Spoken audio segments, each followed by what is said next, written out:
Assalamualaikum warahmatullahi wabarakatuh. Alhamdulillahirabbil alamin. Salam sejahtera untuk kita semuanya. Semoga kita selalu dalam keadaan sehat dan keberkahan ya. Amin. Mbak Sita, teman-teman pembicara dan peserta yang saya hormati, hari ini saya coba untuk mengelaborasi bagaimana peran ZIS dalam pendanaan kesehatan di masa pandemik ya. Tadi Mas Hamid sudah banyak memberikan informasi yang saya kira ini sangat baik ya, untuk kemudian kita bisa memperkaya diskusi kita pada pagi hari ini. Jadi saya ingin mengawali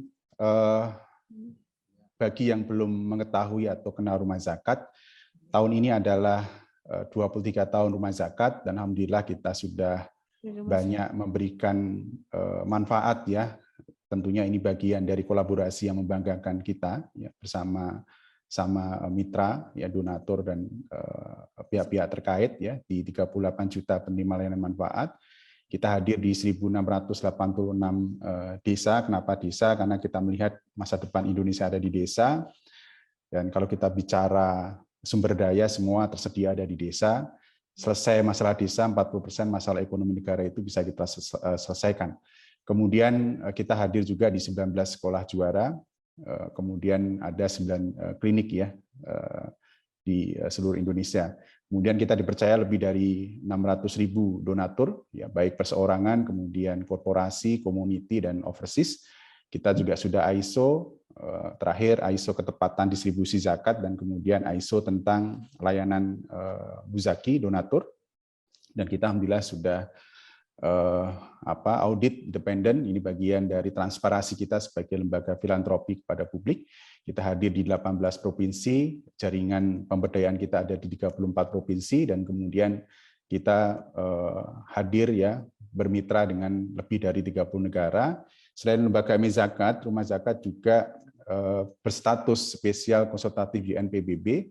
Kita ikut terlibat dalam sidang-sidang PBB, memberikan masukan sosial kemanusiaan ya di sidang-sidang PBB. Alhamdulillah beberapa apresiasi yang saya kira ini juga bagian dari kolaborasi yang membanggakan bersama dengan mitra-mitra rumah zakat ya. Terakhir kita mendapatkan Global Award Global Good Governance ya, Award 2021 dari Zuke. Jadi Bapak Ibu semuanya, ini awalan ya, saya kira bagi yang belum mengetahui rumah zakat, semoga ini bisa menjadi bagian dari upaya kita saling mengenal gitu ya. Nah, yang selanjutnya yang ingin saya sampaikan, pandemik belum berakhir ya, hari ini kita terus rasakan meskipun positif rate-nya juga semakin turun dan angka kesembuhan terus naik, ini memberikan optimisme bagi kita bahwa kita bisa keluar dari situasi ini. Dan kemudian tentunya dampak pandemik ini juga tidak hanya berdampak terhadap sektor kesehatan, tapi ekonomi, sosial, dan ketahanan pangan secara jangka panjang. Nah, saya melihat bahwa gotong royong menjadi kunci. Ya, dengan keterbatasan anggaran pemerintah yang ada, modal sosial ini menjadi solusi bagi kita untuk kemudian bisa terus keluar dari situasi ini, dan kuncinya dalam penanggulangan pandemi COVID-19 ini adalah kolaborasi ya, pentahelix mode ya, antara pemerintah, kemudian swasta, filantropi ya, di dalamnya masyarakat itu sendiri, sehingga kita lebih optimal ya untuk meminimalisir dampak yang timbul ya, tereduksi dan bahkan kemudian termitigasi ya risiko-risiko yang ada.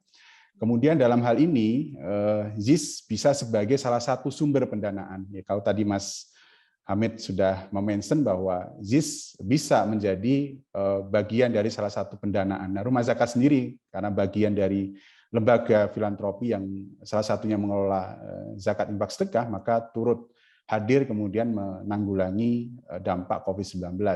Dan ini didukung oleh fatwa MUI, ya nomor 23 tahun 2020 ya, tentang pemanfaatan dana ZIS untuk penanggulangan dan dampak COVID-19. Jadi secara regulasi, secara syariah yaitu diperbolehkan oleh MUI bahwa dana ZIS bisa dipergunakan untuk pemanfaatan ya, penanggulangan dan dampak COVID-19.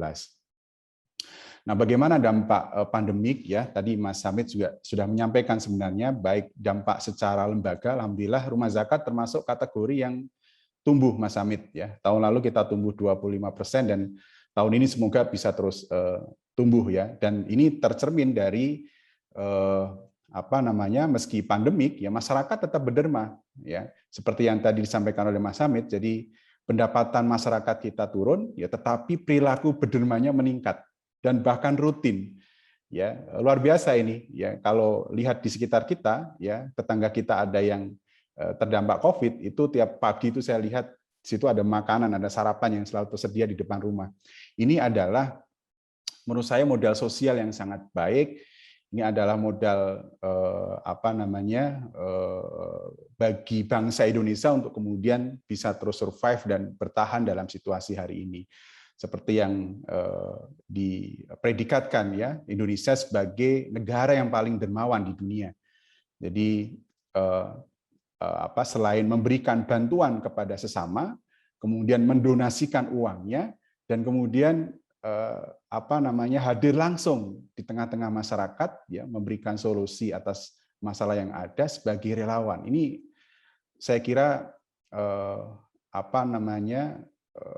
budaya ini yang hari ini membuat bangsa kita bertahan. Budaya gotong royong, budaya saling berbagi, budaya saling tolong-menolong itu yang kemudian hari ini bangsa Indonesia kuat ya dari situasi hari ini. Nah, bagaimana fokus program bersama Corona Rumah Zakat?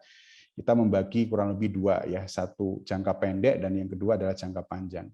Jangka pendeknya kita selalu memberikan informasi yang menumbuhkan optimisme. Hari-hari ini banyak informasi-informasi yang tidak clear tentang COVID, ya, sehingga membuat ketakutan dan pesimisme. Nah, tugas kita sebagai lembaga filantropi kita hadir untuk memberikan informasi yang clear dan optimis kepada masyarakat bahwa kita bisa keluar dari situasi hari ini. Kemudian bantuan kesehatan tentunya ini adalah yang paling utama ya hari-hari ini dibutuhkan oleh masyarakat. Yang kemudian jaminan sosial karena dampaknya tidak hanya kesehatan, ya, dampaknya juga sosial. Kemudian secara jangka panjang harus kita perlu pikirkan juga Bapak Ibu semuanya, karena dampak hari ini tidak hanya dirasakan dampak kesehatan tapi kemudian ekonomi dan ketahanan pangan. Nah, dari mana pembiayaannya? Tentunya karena kita sebagai lembaga filantropi yang berbasis agama, kita dari donasi COVID-19 yang terikat langsung dan kemudian CSR, kita dari dana zakat infak sedekah, secara jangka panjang kita menggunakan dana wakaf dan dana sosial kemanusiaan lainnya. Jadi ini fokus program rumah zakat bersama hadapi corona. Nah, bagaimana program-programnya? Seperti tadi yang saya sampaikan, ya, yang pertama memberikan informasi yang menumbuhkan optimisme, kita optimalkan media-media internal kita dan mengelaborasi seluruh media partner kita untuk memberikan edukasi dan informasi terkait dengan COVID, ya. Kemudian sosialisasi penerapan prokes dalam PHBS, kita ada kurang lebih 11.000 relawan yang kemudian berada di 34 provinsi yang hadir di desa-desa memberikan edukasi, sosialisasi PHBS ini. Ini menurut saya penting ya kalau kita terkait kesehatan, ini yang awal yang harus kita lakukan. Kemudian bantuan kesehatan dari mulai layanan konsultasi, ya, kemudian bantuan logistik dan perlengkapan rumah sakit COVID, ya, di dalamnya ada APD dan lain sebagainya, ruang isolasi mandiri, suplemen tenaga medis, karena sekali lagi saya juga mengapresiasi ya tenaga medis yang hari ini sangat luar biasa, sangat berjibaku kemudian membantu ya masyarakat yang terdampak, ya, maka kemudian harus kita support ya. Salah satunya adalah suplemen tenaga medis. Lagi tenaga medis nggak boleh sakit gitu ya. Hari-hari ini harus terus fit dan kemudian memberikan layanan terbaik bagi masyarakat yang terdampak. Layanan pinjam dan pengisian oksigen ini luar biasa ya. 1 bulan terakhir, mungkin 2 bulan terakhir lah ya. Kita lihat dan hari ini juga masih kita mendengar informasi kelangkaan oksigen dan lain sebagainya. Kemudian bantuan ventilator, layanan ambulans dan vaksinasi. Ya, bahkan layanan ambulans kita itu sampai malam itu nggak berhenti ya 1 bulan terakhir ini, jadi luar biasa. Kemudian jaminan sosial, ada paket sembako dan suplemen bagi mustahik yang terdampak, makanan siap saji, santunan beasiswa dan yatim duafa. Ini bagian dari konsentrasi kita untuk ini ya masa depan anak-anak yang kemudian hari ini terdampak ya karena orang tuanya meninggal karena COVID. Secara jangka panjang kita fokus ke ketahanan pangan dan ekonomi. ya, padat karya produktif, kita memberdayakan masyarakat yang hari ini di PHK, kemudian kita berdayakan, kita libatkan UMKM dan petani berdaya untuk ketahanan pangan jangka panjang. Nah, ini kira-kira realisasinya, Bapak Ibu semuanya yang saya hormati. Kita memberikan 967.000 penerima manfaat di 250 kota kabupaten di 27 provinsi. Kita menurunkan langsung secara aktif 3.948 relawan, dari mulai sosialisasi PHBS ya terkait dengan COVID, kemudian kita bersama dengan Gerakan Masker Indonesia. Ini juga melibatkan UMKM. Awal-awal ya kita membuat masker dari kain, ya saat itu masih diperbolehkan. Ya, kemudian lebih dari 34.000 paket perlengkapan kesehatan ya di rumah sakit di Indonesia, ya. Di dalamnya ada APD dan sebagainya, 154.000 paket makanan dan suplemen, 20 ambulans yang hari ini terus aktif ya kita siapkan untuk melayani COVID-19, 708 pinjam. Kenapa pinjam? Dengan keterbatasan tabung oksigen ya dan akses rumah sakit yang saat itu juga terbatas, maka layanan ini kita luncurkan untuk kemudian berikan layanan kepada masyarakat yang terdampak yang isoman, dan itu luar biasa Bapak Ibu semuanya. Satu hari itu permintaannya 800 orang ya, dan seterusnya. Itu karena terbatasnya oksigen ya kita batasi ya semampu kita yang kemudian kita siapkan, termasuk kemudian pengisiannya ya. Ini menjadi sesuatu yang urgent ya, oksigen itu bagi masyarakat yang hari-hari ini terdampak COVID-19. Kemudian kita juga kolaborasi terkait dengan vaksinasi, hari ini lebih dari 4.000, semoga terus bertambah. Kemudian ventilator, kemudian sebagai persiapan jangka panjang kita ada 19 titik di 7 provinsi untuk lumbung pangan yang kita siapkan secara jangka panjang ya, ketahanan pangan kita. Kemudian bantuan pendampingan UMKM lebih dari 3.400, ya ini penting untuk karena kita meyakini bahwa UMKM ini adalah tulang punggung bangsa kita. Ya, kemudian ini masa depan Indonesia, kita santuni anak-anak ya, beasiswa dan santunan yatim duafa. Dan momen kurban kemarin kita membagi lebih dari 500.000 paket ya super kurban. Ini kurang lebih program-program yang sudah kita implementasikan respon kita terhadap COVID-19. Kemarin tanggal 16 Agustus kita menguatkan kembali, kita menyampaikan kepada publik, menguatkan kampanye kembali bahwa semangat Indonesia bersama kita hadapi corona, dengan kemudian merilis krisis center yang bisa diakses secara langsung oleh masyarakat, dari mulai telekonsultasi, kemudian layanan ambulan COVID-19, layanan pinjam oksigen, paket sembako, suplemen isoman, santunan beasiswa yatim duafa, dan bantuan UMKM. Jadi masyarakat bisa mengakses langsung, dan kemudian kita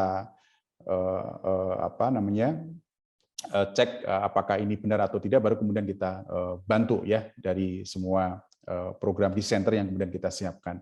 Ini kira-kira dokumentasi yang bisa saya sampaikan ya, dari mulai bantuan ke rumah sakit, ambulans, oksigen, pengisian, vaksinasi, bantuan paket sembako ya, kemudian paket isoman ya, termasuk secara jangka panjang UMKM dan ketahanan pangan. Nah, bagaimana pendanaan dan channel dampak COVID-19 seperti yang tadi disampaikan oleh Mas Hamid, sebenarnya prinsip lembaga filantropi di saat pandemik ini, bagaimana kemampuan lembaga filantropi dalam merespon atau beradaptasi. Semakin cepat dia beradaptasi, maka semakin dia survive dan bahkan tumbuh. Ya, kira-kira Rumah Zakat sendiri kita ada personal donatur, corporate community, dan overseas. Dan channel-channelnya ada offline dan online channel, ya payment channel bank dan non-bank, e-commerce dan e-wallet. Betul tadi yang disampaikan oleh Pak Hamid, Rumah Zakat sendiri tumbuh kurang lebih sampai 80% ya, donasi melalui online. Dan crowdfunding semakin banyak, kemudian kita libatkan masyarakat bergotong royong untuk berdonasi atas dampak COVID-19. Dan tentunya kondisi hari ini seperti yang tadi saya sampaikan di awal, ya tidak bisa kita hadapi sendiri, ya.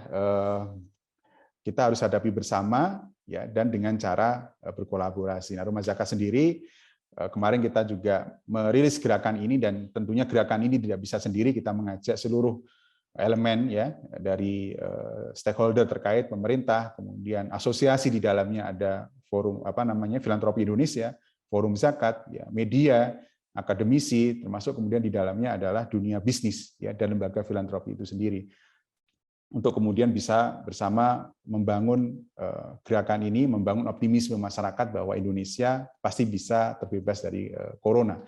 Nah, ini salah satu contoh ya Bapak Ibu semuanya terkait dengan kolaborasi kita, ya, ada yang terkelola di teman-teman forum zakat, ya, ada kurang lebih 78 lembaga amil zakat, kemudian total layanan manfaatnya ada 33 juta, ya, total dana yang kemudian tersalurkan ada 83 miliar, dan ini di seluruh wilayah Indonesia, dari mulai ambulan, kemudian pemulasaran jenazah, kemudian peminjaman tabung oksigen, ya, pengelolaan oksigen, ya, bantuan pangan, sampai kemudian bantuan kepada rumah sakit COVID-19. Jadi ini kolaborasi yang real saya kira antar lembaga yang kemudian dikelola oleh teman-teman forum zakat, dan alhamdulillah memberikan kontribusi yang optimal ya terhadap penanganan dampak COVID-19. Terakhir dari saya, kesimpulan dan rekomendasi, yang pertama, saya sampaikan sekali lagi bahwa kondisi ini tidak hanya berdampak terhadap kesehatan, tetapi kemudian berdampak terhadap sektor sosial dan ekonomi masyarakat.